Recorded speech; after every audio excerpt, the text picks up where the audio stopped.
충청도는 지금이 벚꽃이 제일 한창일 때인가 봐요. 오늘 영평사 추워서 그런 건가?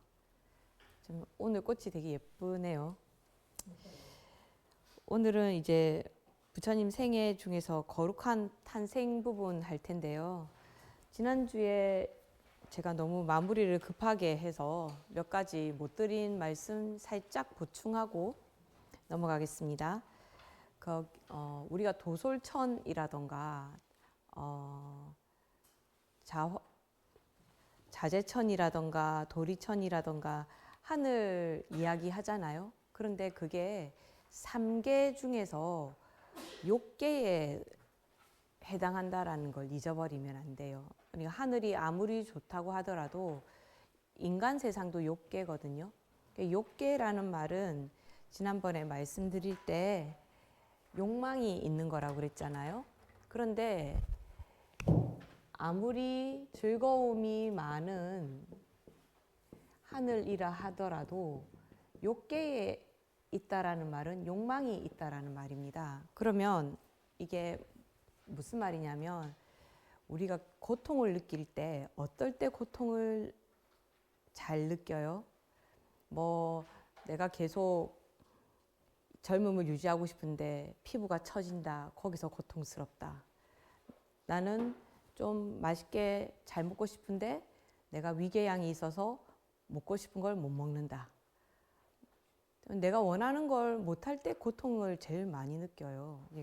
다음에 고통 설명할 때 고통 종류에 대해서 쭉 말씀드리겠지만 일반 사람들이 절에 올 때 스님 이것 때문에 너무 괴로워요 이렇게 할 때 첫 번째가 부부들 사이면은 부인이 남편이 그게 왜 그래? 내 마음대로 안 된다. 내가 하고 싶은 대로 그 사람이 나한테 안 해준다. 나한테 해줘야 될 걸 안 해준다. 그런 것 때문에 고통스럽다. 또 애가 공부를 잘해줬으면 좋겠는데 공부를 못한다라던가 진로라던가 사업이라던가 그 기본은 뭡니까? 우리가 보통 욕망이라 그러면 굉장히 나쁜 거다 이렇게 하는데 나쁜 의미로 쓰이는 게 아니고 욕망이라는 것은 그냥 언어로 치면 뭔가를 하고 싶다라는 마음인 거예요. 그런데 이게 하늘에 가서도 도솔천이든 어디든 간에 하고 싶다, 뭔가를 하고 싶다라는 마음은 사라지질 않는다라는 뜻이에요. 욕계라는 말이 그 말입니다. 욕계라는 말은 하고 싶은 걸 못하게 되면 고통이 일어나죠. 그래서 지금 미륵 부처님도 어디에서 수행하고 계신다 합니까? 도솔천에서 미래 부처님 당내 하생 미륵 존불이란 말 하잖아요. 그죠? 그러니까 미륵 부처님께서는 지금 어디서 수행을 하고 계시냐면 도솔천에서 하고 계세요. 왜냐하면 우리가 중생과 부처가 하나다 이런 말을 하지만 우리가 이제 딱 떼놓고 생각하면 부처는 굉장히 행복한 사람 같고 중생은 힘든 사람 같잖아요. 그런데 모든 경전에 보면 중생이 없으면 부처가 없고 부처가 없으면 중생이 없는 거예요. 상대적인 거죠. 그러니까 고통에서 벗어나면 부처가 되는 것이고 부처라 하더라도 부처가 그 고통이 될 일은 없는데요. 보살지에 있는 분들은 다시 뭔가 번뇌가 생긴다라고 하면은 다시 그 수행 계위에서 떨어진다고 합니다. 그러니까 욕계에 있기 때문에 자기 인연이 다 되고 나면 다시 내려와야 돼요. 그래서 지난번에 그 질문하셨을 때 부처님께서는 이게 땅에 내려오시기 전에, 그러니까 우리 그 천인 5세라고 해서 5가지 천인이 이제 그 나라에서 인연이 닿을 때쯤 되면은 머리가 어떻게 되고 하면서 여러 5가지 징조가 있었잖아요. 그 징조가 있을 때 내가 갈 곳을 정하는데 그걸 알아보려고 하기 위해서 선정해 드시는 거거든요. 그래서 쭉 다 남선부주 있는 쪽을 인간 세상을 쭉 다 훑어봤는데 당신이 원하는 인연이 없는 거예요. 그렇게 잘 보고 내려오셨는데도 까필라바스트는 어떤 곳이냐 하면 이따가 설명하겠지만 소국이에요.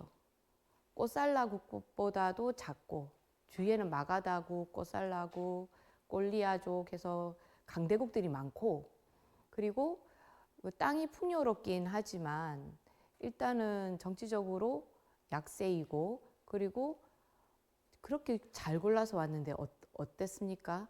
부처님 어머니가 안 계시잖아요. 근데 그 말은 완벽한 복이 없다라기보다는 인연 따라 내려오게 된다면 인간 세상에는 부처님을 맞출 만한 완벽한 곳이 없다라는 말이 될 수도 있어요. 그러니까 당신이 정하신 몇 가지가 부합하는 곳을 보려고 했기 때문에 직접 내려와서 볼 수는 없잖아요. 그 거리 또는 위치 차이가 있으니까. 그래서 선정에 들어서 관하시는 거죠. 관. 우리가 아까 그 뭐 할 때 수업하기 전에 입정하겠습니다 이런 말 하잖아요. 정이라는 말은 마음을 가다듬는다는 말로, 그러니까 정이라는 말이 이거는 이 정을 쓸 때는 한자의 정이라기보다는 그 선나라는 우리가 선이라는 입장으로 쓸 때의 정을 얘기하는 거거든요. 입정이라는 말이 입정 이거 이정자 아니지 참. 고요하다 정자를 쓰나요? 갑자기 헷갈리네요. 아무튼 그 입정이라는 말을 쓸 때 이 말은 우리가 흔히 말하는 지관에서 보면 이게 아니구나. 우리가 명상을 한다거나 참선을 할 때 지관을 얘기하거든요. 할 때 지가 멈춘다는, 생각을 모든 것을 멈춘다라는 거예요. 그러니까 선정에 부처님 드셨다는 것은 모든 생각을 멈추고 뭘 하신 거예요? 당신이 태어날 곳을 한번 관해 보신 거예요. 그래서 저기가 맞다 하고 선택을 하시는 거죠. 선택했다고 하니까 부처님은 당신 오실 곳도 선택하고 너무 좋네 막 이런 생각 드시잖아요. 그래서 어느 저희 신도님 한 분이 스님 저는 제가 선택해서 태어난 삶도 아닌데 그냥 부모가 그냥 낳아줘서 내가 태어났다는 거예요. 그것도 아닌데 이 세상이 너무 힘들고 괴롭다고 내가 선택하지도 않았는데 왜 내가 이러고 살아야 되냐 그러는 거예요. 그래서 아니 선택하고 산다고 그랬어요. 선택한 적이 없대요. 이렇게 부처님처럼 선택은 안 했을지도 모르죠. 근데 했을지도 몰라요. 근데 그때는 그게 좋아 보였을 수 있거든요. 예를 들면 이렇습니다. 제가 행자 때 무거운 짐을 들고 이제 법당을 올라가고 있었어요. 영평사처럼 이렇게 계단을 올라가는 데였어요. 날은 덥고 막 상자, 떡 상자니 과일 상자 그거를 이제 들고 한 번만 가고 싶어서 좀 무겁게 들었어요. 그래서 여기 막 근육이 막 끊어질 것 같은 거예요. 근데 옆에 보니까 개가 널브러 자고 있는데 와, 그게 갑자기 너무 부러운 거예요. 개 팔자가 상팔자라더니 쟤는 저러고 있지 말고 좀 내 것 좀 들어주지 막 이런 생각이 드는 거예요. 근데 그 순간 제가 깜짝 놀랐어요. 어머, 내가 개가 되고 싶다고? 깜짝 놀란 거예요. 그래서 아니 취소입니다 취소하면서 막 그랬어요. 제가 저는 힘들어도 이거 무거워도 인간이 더 좋다고. 왜냐하면 인간이 돼야 부처가 될 수 있지 개로 태어나서 부처 되기는 좀 힘들지 않겠어요? 왜냐하면 지능이라는 게 있으니까 자기 생활 그 자체가 고통이란 걸 모르잖아요. 제가 첫 시간에 말씀드렸듯이 불교는 고통의 종교거든요. 고통이라는 것을 아는 것이 불교거든요. 이 세상의 고통이라는 걸 아는 거. 그래서 부처님께서 그러니까 도솔천이 왜 자주 나오냐면 도솔천은 고통도 적당하고 이 안락함도 적당하대요. 그러니까 인간 세계는 어떤 때는 보면 완전 고통으로만 갈 때도 있잖아요. 다 그런 건 아닐 수도 있습니다만 갈 때도 있잖아요. 그런데 도솔천은 안락하면서도 이렇게 내가 수행하고 싶다라는 정도의 고통이 있는 곳이래요. 그래서 수행하기가 굉장히 좋은 곳이랍니다. 그래서 부처님 어머니도 마야 부인도 돌아가시고 나서 도솔천으로 가시거든요. 그래서 부처님께서 도솔천으로 어머니한테 법문을 하러 가요. 그러니까 제가 선택이란 말을 한 게 뭐냐면 나도 모르게 원하는 게 생긴다라는 거죠. 내가 개 팔자가 상 개가 되고 싶다. 그러면 여러분들 좋은 일 해가지고 다음 생에 개로 태어날 수도 있는 거예요. 개를 원했기 때문에. 그렇죠. 그러니까 사실은 선택하는 거죠. 여러분들 오늘 여기 오기까지 단 한 번도 여러분이 선택 안 한 게 있습니까? 아침에 몇 시에 일어나는 거 선택하셨습니까? 안 하셨습니까? 10분만 더 자자. 오늘은 빨리 가야 되니까 1시간 일찍 일어나자. 그거 다 선택 아닙니까? 누군가에 의해서 강요당했다 해도 그 강요에 따를 것인가 따르지 않을 것인가 여러분의 선택 아닙니까? 모든 것이 여러분의 선택이에요. 그런 모든 행위들이 모여서 지금의 여러분이 있는 거예요. 그래서 여러분의 삶을 선택하지 않았다라는 말은 하지 않는 것이 맞다고 생각합니다. 근데 단지 나는 이렇게 될 줄 알고 했는데 그렇게가 안 된 거죠. 그런 사람도 요즘 뉴스에서 많이 보지 않습니까? 나는 이렇게 될 줄 알고 이렇게 했는데 난 이렇게 하면 사람들이 좋아할 줄 알았어. 근데 야, 그럼 멍청한 말을 하고 그래. 그러니까 아이고 취소합니다 이렇게 하고. 그 말도 안 된다 그래도 나는 옳다고 생각하니까 간다고 하고. 그 사람이 그걸 선택할 때는 뭡니까? 나는 그렇게 하면 행복할 줄 알아. 그러니까 여러분의 선택이 여러분은 단 한 번도 이것이 옳지 않다고 선택한 적이 없어요. 그런데 지혜가 없다 보니까 그게 내 생각과 달랐기 때문이지. 그러니까 그 말은 무슨 말이냐면 선택은 하는데 그 결과를 내가 선택하지 못한다는 게 문제인 거죠. 근데 결과까지도 선택할 수도 있죠. 어떻게? 내가 거기에 맞는 그 결과에 맞는 선택을 한다면 그건 무엇으로 할 수 있다? 지혜로 할 수 있는 거예요. 부처님은 도솔천 이미 조띠빨라일 때부터 도솔천에 나서 도솔천에서도 4,000년인가요? 사람들한테 교화를 했어요. 법을 설파했어요. 복이 충분하죠. 그러니까 당신이 태어날 곳을 결정하는 거죠. 근데 그건 이제 이렇게 태어날 것이다 했지만 태어나서 어떻게 됐어요? 여기 상황이 맞지 않으니까 어머니가 없고 약소국에 태어나고 어릴 때부터 번뇌가 많았어요. 고민이 많았어요. 그건 이제 다음 시간부터 배우게 될 겁니다. 그래서 반드시 내려오는 데서 있어서 선정이 필요한 것이 아니고 그 부처님 반드시 필수 요건이 아니고 부처님은 당신이 원하는 곳에 태어나기 위해서 결정을 위해서 선정에 들어가신 거예요. 그래서 여러분들도 그럴 때가 있습니다. 결정을 할 때 선정에 한번 들어보세요. 부처님과 같은 선정에는 당연히 못 들겠지만 이런 선정은 가능합니다.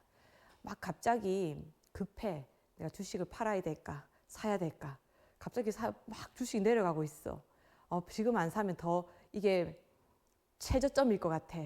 조금 있으면 오를 것 같아. 그래서 내가 막 급한 마음에 샀어. 근데 더 내려가. 그러면 우리 딱을 치고 후회하지 않습니까? 이렇게 될 줄 알았나? 다 이렇게 될 줄 모르고 선택하는 거거든요. 마음이 막 급해질 때는 마음을 가라앉힙니다. 내가 지금 이게 사는 것이 필요한가? 지금 내가 사서 더 최하점으로 내려간다고 해도 나는 후회하지 않을 것인가? 저한테 질문해 보는 거예요. 그러니까 부처님만큼의 입장은 아니더라도 뭔가 마음이 급하고 이걸 해야 되겠다라는 마음이 막 생길 때 마음을 가라앉혀 보세요. 지금 이것이 나한테 필요한 일인가? 이것이 나한테 어떤 결과를 가져다 줄 것이라는 기대를 가지고 내가 지금 이 결정을 하지.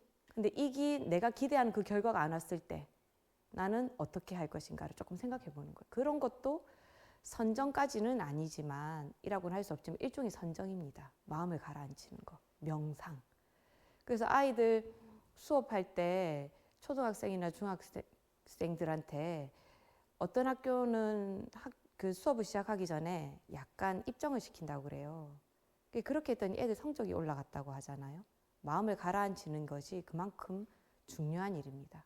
그러니까 여러분들도 내가 원하는 대로 삶이 흘러가지 않는다라고 생각이 들 때는 나는 과연 아침에 일어나는 것부터 내가 어떤 칫솔을 쓰는 것까지 나는 올바른 선택을 하고 있는가, 올바른 생각을 하고 있는가 생각해 봐야 됩니다. 그걸 사실은 불교에서는 좀 어렵게 팔정도다, 뭐 사성제다, 연기법이다, 오온이다 뭐 이렇게 하면서 조금 무겁게 풀어놓은 거예요. 제가 좀 가볍게 얘기하는 것일 수도 있습니다. 아무튼 교재 한번 보시면 제가 정리해 놓은 거요. 부처님께서 이제 까필라국에 태어나시는데 이거는 이제 지난주에 말했던 거 선정에 들어서 도솔천에서 선택을 하시는 거예요. 그래서 어디 합니까? 태양의 종족인 샥가. 그러니까 이걸 샥가족인데 한문으로는 석가족이라고 하고요. 그리고 옥각가 왕의 후손들이 세운 나라입니다. 예, 감자. 우리가 말하는 그 감자는 아니고요. 사탕소스 비스무리하게 생긴 단맛이 나는 것이 있대요. 그런데 아니 무슨 이름이 식물 이름입니까? 이러지만 그 석가모니도 석가족의 무니라는 말이거든요. 성자라는 뜻이죠. 그런 식으로 우리나라는 이름을 한자로 짓다 보니까 그래서 그렇지. 우리도 이름 지을 때 뭐 보람이 이렇게 지으면 보람된 일을 해라 해로 보람이로 지어주고 뭐 하늘과 같이 뭐 푸르게 살아라 하면서 하늘이라고 지어주거나 그런 거랑 비슷한 거죠. 이름이 감자가 뭐야 이렇게 하겠지만 옛날 사람들로 치면 먹을 것이 풍족하라고 감자라고 지어줬을 수도 있죠. 또 항상 달게 살아라 하고 감자라고 지어줬을 수도 있을 것 같습니다. 그래서 어쨌든 여기에 태어나세요. 근데 태어나기 전에 마야 부인은 꿈을 꿉니다. 꿈에 흰 코끼리가 옆구리로 쑥 들어오는 꿈을 꿔요.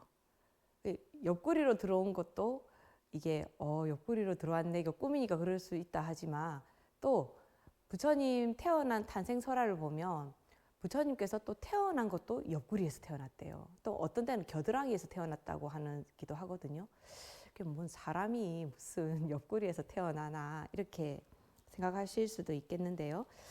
먼저 이제 흰 코끼리에 대해서 물어보면 흰 코끼리는 좀 인드라 신 우리나라에서는 제석천왕, 제석천 약간 옥황상제 이런 존재거든요. 인드라가 인드라의 통신수단입니다.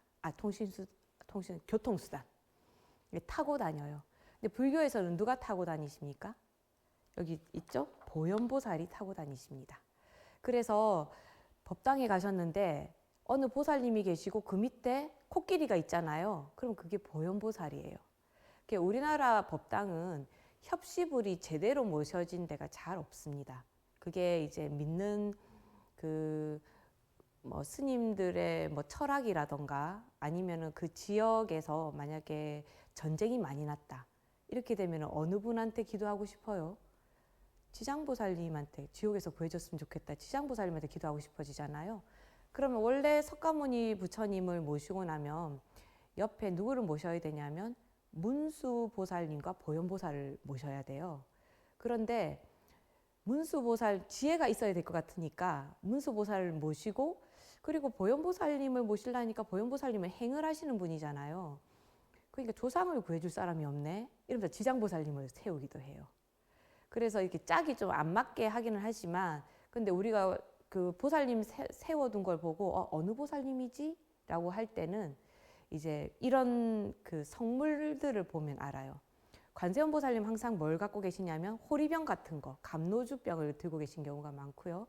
문수 보살님하고 그 관세음 보살님 같은 경우에는 연꽃을 들고 계신데 문수 보살님은 봉우리로 된 걸 갖고 계세요. 왜냐하면 문수 보살님 지혜잖아요. 지혜는 드러낼 수 있는 게 아니잖아요. 그러니까 우리가 저거 지혜네 라고 바로 딱 알 수 있는 게 아니잖아요. 그러니까 우리가 모르지만 감춰져 있다는 뜻으로 꽃봉오리가 있는 연꽃을 하고 관세음 보살님이나 보현 보살님에 와서는 펴요. 꽃이. 왜냐하면 자비로 관세음 보살님의 표상은 자비잖아요. 자비니까 내보여지는 거잖아요. 그래서 꽃봉오리가 펴져 있으면 그 연꽃을 보고도 또 알 수가 있고 또 약사열애불은 또 약병을 들고 있다거나 하고 또 지장보살님은 이제 그 밑에 지옥에서 해야 되니까 뭐 이걸 뭐라고 하죠? 뭐 이제 지팡이 같은 건데 이렇게 맞아 육환장. 그러니까 왜 육환장이면 6개의 고리가 달려 있어서 육환장이에요. 장은 그 지팡이란 뜻이잖아요. 육환장을 들고 계시거나 아니면 만이보주 지옥에 있는 중생들한테 빛을 보내줘야 되니까. 그리고 그 지장보살은 스님의 형상을 하고 있기 때문에 머리를 깎은 형상을 하고 있죠, 그죠? 다른 보살님들은 다 화관을 쓰고 계신 경우가 많잖아요. 그리고 관세음 보살님의 특징 중에 하나는 또 화관 그 중앙에 아미타 부처님을 모시고 계세요. 화관 안에 그냥 화관만 있으면 보현보살님이 가능성이 높은데 만약 화관 안에 아미타 부처님 모시고 계시면 관세음보살님입니다. 그러니까 여러분들이 가셔서 법당 가셔서 이제 흰 코끼리가 있다. 그러면 보현보살이구나 라고 생각하시면 됩니다. 그래서 그 마야 부인 태몽 속에는 엄니가 6개, 황금, 치장 7부위가 땅에 닿는다. 7부위가 땅에 닿는다니까 뭐 자세하게는 안 나왔습니다만은 발 4개, 그리고 코가 긴 것이 아무래도 훨씬 더 좋은 코끼리 같이 보이잖아요. 그리고 상아도 길고, 그러니까 그런 모든 밑으로 내려오는 모든 것들이 땅에 닿을 정도로 굉장히 좋은 코끼리를 말하고자 했던 것 같아요. 자, 제가 밑에 C에 보면 리그베다의 계급 창조 설화를 써놨어요. 자, 부처님이 흰 코끼리가 들어오는데 태몽에서 옆구리로 들어오고, 그리고 나중에 태어날 때도 보면 옆구리에서 태어나요. 근데 그게 어디서 온 거냐면 리그베다의 계급 창조 설화에 보면 브라만 같은 경우에는 입에서 브라흐마가, 이게 말하자면 그 최고의 신이 그 인간을 만들어내는데 브라흐마는 입에서 빼내요. 그리고 크샤트리아는 옆구리, 그러니까 팔에서 빼냅니다. 그러니까 팔이니까 옆구리랑 가깝잖아요. 팔에서, 자기 팔에서 만들어내요. 그러니까 성경에는 어떻게 합니까? 하나님이 자기의 흙으로 인간을 빚으시고 아담의 뭐 갈비뼈를 빼가지고 이불을 만들어내잖아요. 근데 이제 인도 설화에서는 신의 입, 팔, 그리고 바이샤는 다리, 허벅지인데 수드라는 땅을 밟고 비천하잖아요. 그러니까 발바닥에서 낳는다. 이 설화가 있어요. 그러니까 부처님은 뭡니까? 왕족이기 때문에 브라마는 제사장이잖아요. 그러니까 제사장이 아니고 왕족이어서 정치를 하는 사람이죠. 그러니까 정치를 하는 사람이니까 크샤트리아죠. 그럼 크샤트리아 하면 어디서 납니까? 옆구리, 팔에서 나는 거죠. 그래서 이게 엉뚱하게 이거 말도 안 된다라고 하는데 말도 안 되는 게 아니고 거기에 믿음입니다.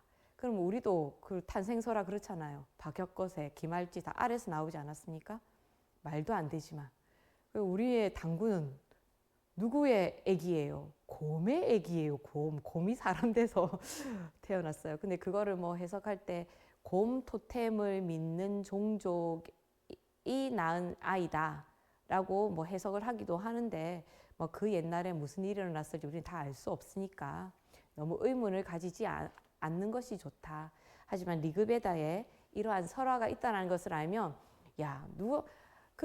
어떻게 옆구리에서 사람이 태어나냐 이렇게 말할 때 자신 있게 그건 인도 풍습에서 그 계급이 부처님 계급이 크샤트리아 정치인이어서 정치인들은 옛날부터 그 신이 크샤트리아를 낳을 때 팔에서 낳았대. 그래서 옆구리라고 한대. 팔이 옆구리니까요.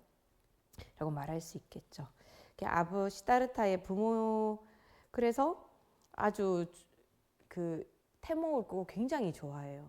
여기 그 내용에 보면 40년 동안 자식이 없다고 하잖아요. 그런데 지금 그 조선시대나 고려시대 때 우리나라 사람들의 평균 연령이 40세 정도였거든요. 인도 같은 경우에는 굉장히 위생 상태도 안 좋고 이렇게 하는데 40년 동안 아들이 없었다라는 거 보니까 이 시대가 굉장히 장수를 했던 시기인가 봐요. 부처님도 80세에 돌아가셨다고 하잖아요. 인간 수명 원래 100인데 부처님께서 80세에 돌아가신 것은 20세를 당신이 앞당기면서 당신의 가르침이 멀리 오래 퍼져나가도록 당신의 복을 줄인 거라고 말씀을 그렇게 해석하는 경전도 있거든요. 근데 저는 인도에 가면서 정말로 그 말이 맞을 수도 있겠다 생각을 했어요. 사람들이 그런 궁금증을 내는 거죠. 아니 사람 100세인데 왜 부처님까지 복 많은 사람이 왜 100세까지 못 살았냐. 인간 수명 100세인데 막 그런 말 할 수 있잖아요. 그죠? 근데 저는 인도 가서 그걸 정말 느꼈던 게 인도 불교는 사라졌습니다. 언제 사라졌냐? 1200년대에 이슬람 교도들이 쳐들어와요. 그래서 이슬람인들이 한때 인도를 지배합니다. 그때 그 인도에서 그 이슬람 왕족들, 이슬람 교도들이 와서 그 사람들을 모두 죽인 것이 아니고 약간 평화 정책을 펴요. 그러니까 악바르라고 하는 그 왕 같은 경우에는 자기 부인이 힌두교인이었어요. 그러니까 인도에서 종교가 다르면 결혼 같은 걸 안 하거든요. 근데 이슬람 교도가 와서 인도를 통치를 하려고 그러니까 모든 종교를 인정해줘요. 근데 모든 종교를 인정하기 전에 뭘 해야 됩니까? 정복을 먼저 해야 되잖아요. 그 정복할 때는 뭐가 제일 좋아요? 불태우고 죽이고 자기 힘을 과시하는 것이 가장 좋은 일이죠. 그러니까 누구 하나는 죽여야 되는 거예요. 그걸 뭘 선택했느냐 하면 이슬람 교도들이 다른 사람들은 봐도 이게 일반 인도인들인지 힌두교도인지가 구별이 잘 안 돼요. 그냥 인도 사람 모양이니까. 그런데 스님들은 어떻습니까? 삭발을 했잖아요. 그러니까 표가 나요, 안 나요? 옷이 가사기 때문에 표가 났잖아요. 그래서 가장 표나는 것을 먼저 정복을 죽여버리는 겁니다. 사원 다 태워버리고. 그러니까 불교가 1200년대에 사라져요. 그래서 지금의 불교가 있긴 있거든요. 그것까지 얘기하려고 그러면 이야기가 너무 길어질 수도 있으니까 그거는 다음에 기회가 있으면 하겠습니다. 지금의 불교는 석가모니 부처님에서부터 이어진 불교가 아니에요. 인도에 있는 불교지만 약간 외래종 같은 불교예요. 그러니까 외래종이라니까 좀 웃기긴 하지만요. 그러니까 쭉 이어지질 않았다는 거예요. 1200년대에 사라져 버려요. 그러니까 그 부처님 이 인도에서는 불교가 없는 곳인데 제가 불교 성지를 가잖아요. 성지를 가면 여러분들 중에서 인도에 갔다 오신 분이 계신지 모르겠는데요. 인도에서 부처님 성지는 거의 빈민 지역이 많습니다. 저는 맨 처음에 갔을 때가 16년 전인가? 갔었거든요. 맨 처음에 갔을 때가. 운문사 졸업하면서 갔단 말이에요. 운문사 졸업하면서 14, 5년 정도 됐겠네요. 갔는데 각 성지를 갈 때마다 거지 애들이 원달러 하는 거는 물론이고 우리가 성지를 가잖아요. 거기에 불전을 놓는데 그 불전을 걷어가는 사람들은 모두 힌두교인들이었습니다. 그래서 제가 그걸 보고 생각했어요. 와, 부처님 20년 줄여서 불교가 멀리 퍼져나가게 하신다더니 그 20년 줄인 그러니까 멀리 퍼져나갔기 때문에 한국 사람들이 인도에 와서 돈을 주는 거 아니에요? 그 20년 줄인 그 공덕으로 인도의 사람들을 먹여 살리는구나. 전 그런 생각을 했어요. 그러니까 그 말이 거짓말이 아니구나 하는 생각이 들더라고요. 그러니까 부처님 이 이야기를 쭉 보다 보면 우리가 이거 말도 안 된다 싶은 이야기도 있고 신화 아니냐라는 이야기도 있어요. 근데 부처님을 신격화시켜서까지 이 후세 사람들한테 불교가 전하고자 한 것은 무엇인가를 알아보는 것이 지금 부처님 생애에서 배워가는 것들이거든요. 아무튼 시다르타의 부모는 40년 동안 아이가 없었다고 합니다. 그러면 좀 일찍 결혼한다고 그래도 10살이나 돼야지 뭐 결혼을 하고 애가 없는 걸 애통해야 할 건데 10살에 결혼을 했다 하더라도 지금 50살인 거예요. 우리나라 조선시대나 고려시대 기준으로 하면 벌써 죽어야 되는 나이인데 그죠? 그러니까 얼마나 경사였겠어요. 그러니까 막 경사가 났다고 뭐 마야 부인을 엄청 귀하게 모시는 거예요. 근데 이 부처님 요 책에 다 읽어오셨다면 보시면 이 워낙 복이 많은 아이를 잉태하다 보니까 이 엄마들이 여기에 이제 다 아이들이 있으면 이제 부인이 아이를 가졌을 때를 봤고 또 아이를 가져보시면 다 알지만 입덧도 얼마나 심하고 얼마나 피곤하고 다리 퉁퉁 붓고 엄청 힘든 일이 많잖아요. 근데 여기 보면 부처님은 늘 가졌을 때 마야 부인은 단 한 번도 힘들었던 적이 없다. 기쁘기만 했던 거예요. 물론 40년 만에 가졌으니까 모든 것을 다 실제로는 힘들었는데 안 힘든 것처럼 느꼈을 수도 있지만, 근데 아마 이제 여기서 경전에서 말하고 싶은 것은 부처님의 복이 그만큼 투승하다는 걸 말하고 싶겠죠. 인연이 좋은 아이라는 그런 의미로 받아들이시면 될 것 같습니다. 그래서 조금도 부처님은 부모를 힘들게 하지 않았다. 그래서 시다르타 부모라고 제가 정리해둔 거 그래도 한번 보고 지나갈까요? 아버지는 숫도다나라고 합니다. 그 숫도라는 말 자체가 깨끗하다라는 뜻이에요. 숫도가.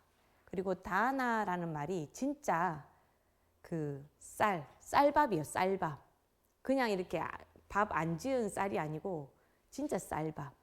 근데 요즘은 도전 기술이 좋아서 우리 흰 쌀밥, 깨끗한 쌀밥 하면은 아무렇지도 않게 그 슈퍼에 가면은 10kg 한 5만 원이면 살 수 있는 거지만, 그 옛날의 도전 기술이 어땠을까요? 깨끗한 쌀을 가질 수 있다는 것은 이 나라 왕이 만약에 이 나라의 상황에 맞춰서 왕의 이름을 지었다고 그러면 이건 굉장히 농경 사회로서는 굉장히 좀 부유한 나라라는 말이. 정치적으로는 약했을지 몰라도 군사력은 약하거나 그럴 수 있잖아요. 그런데 땅은 굉장히 비옥했다라는 말이 돼요. 여기 굶고 사는 사람이 별로 없는 거죠. 그러니까 깨끗한 쌀을 하려면, 도정을 하려면 어떻게 해야 돼요? 기술력도 좋아야 되지만 쌀도 또 풍부해야지.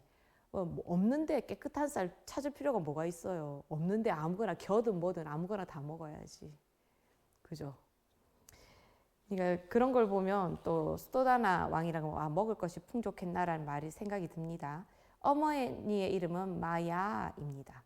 그리고 어머니의 여동생 이름이 마하빠짜빠띠 고땀인데, 그 마하라는 말이 크다라는 말이에요.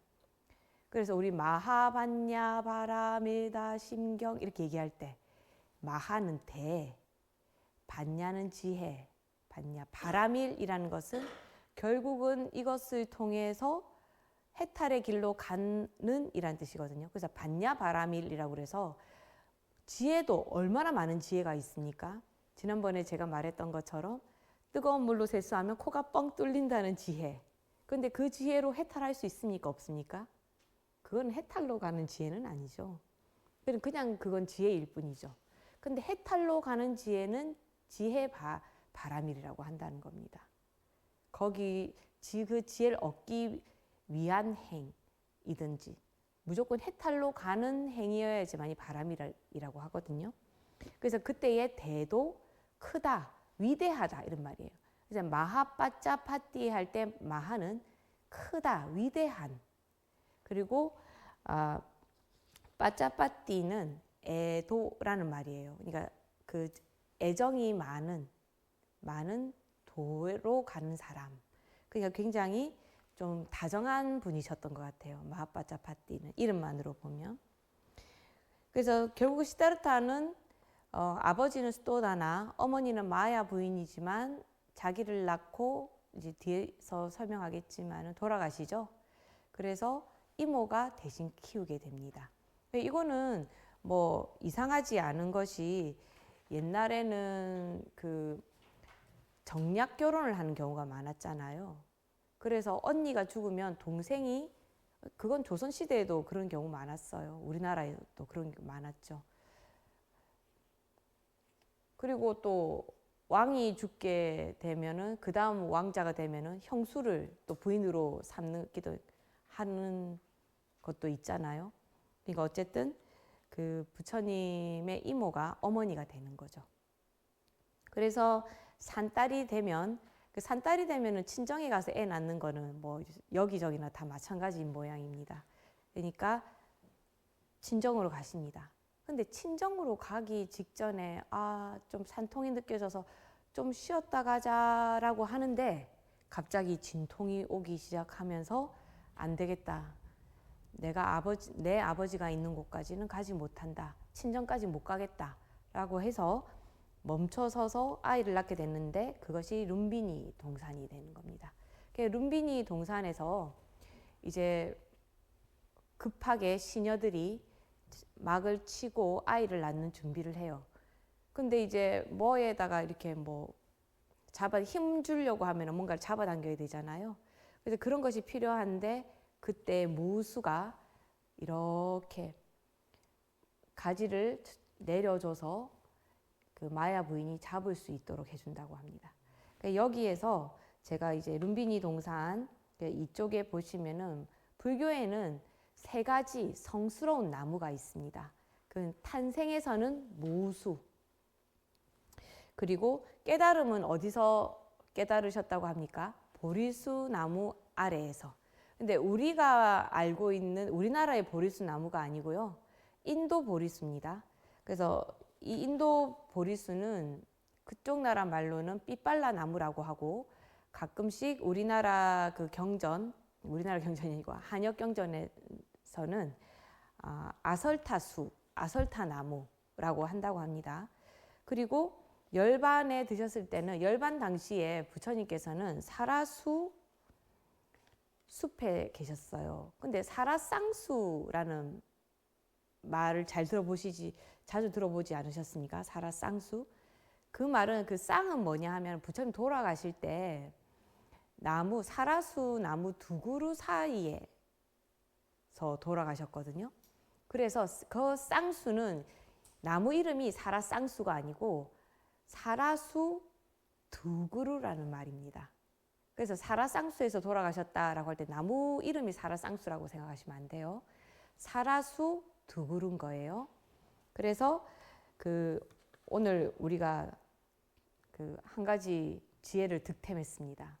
불교에서는 3대 성스러운 나무는 탄생, 무수, 깨달음, 보리수, 열반은 사라수. 그리고 사라쌍수는 라고 말할 때는 사라수 2그루란 뜻이다 라는 말입니다.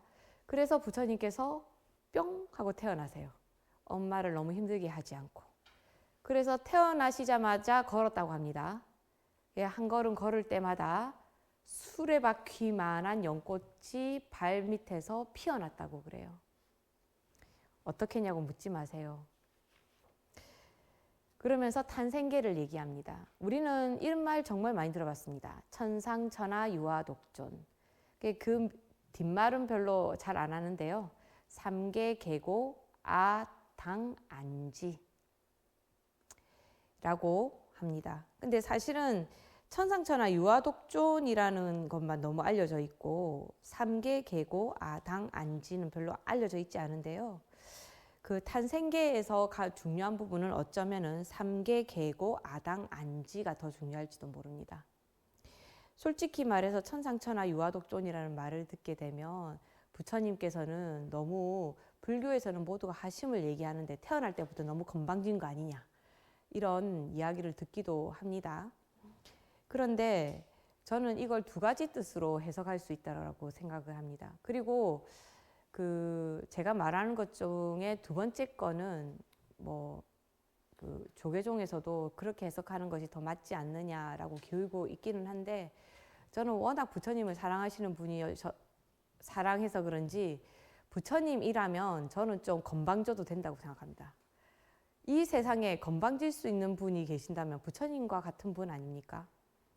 부처님이라는 존재, 물론 이게 태어났을 때는 부처님은 아니지만 당신이 우리가 어떤 말을 할 때 대승불교에 와서 부처님을 얘기할 때는 1100억 화신이라는 말로 석가모니 부처님을 얘기합니다. 화신이에요. 화신 석가모니불. 이 화신이라는 말은 무슨 말이냐면 변화해서 왔다라는 뜻이에요. 불교 부처님한테는 법신, 화신, 보신 이 3가지가 있거든요. 근데 부처님은 태어나신 것 자체가 화신이다라고 하는 것이 대승불교의 입장입니다. 근데 대승불교가 아니고 얘기할 때는 이게 삼신이라고 그래요.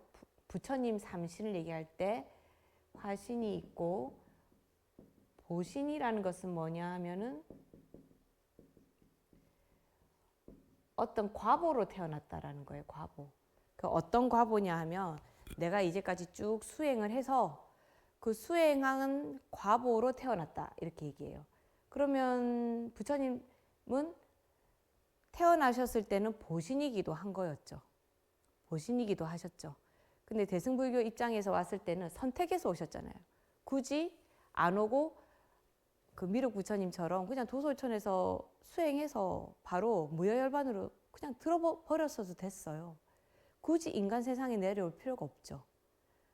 인간 세상에 내려올 때 벌써 여기에서 탄생계에도 보이지만 내가 중생을 제도하겠다라는 의미로 내려오신 거잖아요. 그렇기 때문에 화신으로도 몸을 바꿔서 변화해서 태어났다라고 해서 화신으로도 볼 수 있는 겁니다. 그리고 법신으로라고 하면 옛날 맨 처음에 부처님 살아계실 때는 살아계신 그 자체로 법신이기도 합니다. 왜냐하면 법을 지닌 그릇으로서의 부처님. 근데 그 부처님이 돌아가시고 나니까 사실 그릇으로서의 법신은 없어져 버린 거죠. 그래서 대승불교에서는 뭐라고 하냐면 어디에서나 중생을 위해서 계시는 부처님을 얘기할 때 법신이라고 하는 겁니다. 제가 여러분들이 그 청법가를 부를 때 보통은 청법가를 부르면 여러분들을 보고 제가 그 청법가를 받습니다. 이게 법문하는 스님이 받아야 되거든요. 근데 저는 똑같이 제가 노래를 몰라가지고 가사를 보려고 그러는 게 아니고요. 저같이 말주변 없고 아는 거를 잘 풀어놓거나 머리가 좋은 사람이 아닌 사람은 제 힘으로 이 수업을 할 수 없겠죠. 제 능력으로는 할 수 없겠죠. 저도 법신 부처님께 부탁을 드리는 거예요. 그래서 청법가를 같이 하는 겁니다. 부처님 법신부께서 제가 오늘 영평사에 모이신 이분들께 올바른 법을 정언할 수 있도록 제 말이 아니고 미탄의 말이 아니고 부처님 말을 전할 수 있도록 도와주세요라고 저도 청법을 하는 겁니다. 그러니까 이 법신, 화신, 보신에 있어서 석가모니 부처님은 살아계실 때는 법신이기도 했고 태어난 당시에는 보신이기도 하면서 도솔천에서 내려올 당시에는 당신의 몸을 변화해서 왔기 때문에 화신이기도 한 겁니다. 그리고 대승불교에 와서는 몸으로서의 법신은 안 계시지만 정신으로서의 법신은 어디에나 늘 계셔서 그 이름을 비로자나불이라고 우리는 말하죠. 그리고 부처님께서는 그 석가모니 부처님께서는 이제 중생을 구하기 위해서라면 누구의 몸에서라도 화해서 변화해서 우리에게 법을 주실 수 있다. 그래서 우리가 삼귀를 하는 거거든요. 스님들께 몸에 석가모니 부처님께서 화신으로 내려오신다 하면은 그때는 스님이 우리는 모르지만 어쩌다가 한번 좋은 법문을 해줄 수도 있는 거죠. 법문 못하는 스님이라도 부처님께서 화연하신다면. 그리고 보신으로서는 이미 끝난 겁니다. 부처님은 이제 가셨기 때문에. 보신이라는 것은 몸으로 태어났다라는 형태가 있어야 되거든요. 보신은. 지금 우리가 알고 있는 보신으로 있는 부처님이 아미타 부처님이신 거예요. 우리는 이 세상이 다르기 때문에 아미타 부처님이 계신 걸 내 눈으로 볼 수는 없지만 극락의 아미타 부처님께서는 법장 비구였다가 아미타 부처님으로 지금 계시잖아요. 그거는 보신으로 보는 겁니다. 내가 수행한 그 과보로 부처가 됐다. 그럼 그건 보신이 되는 겁니다. 그래서 요 법신, 화신, 보신이지만 요거를 또 다르게 말하는 말이 있는데 그것까지 말하면 좀 복잡할 것 같아서요. 다음에 삼신 얘기할 때 있을 때 다시 한 번 더 말씀드리겠습니다. 그래서 저는 이것을 부처님 자신을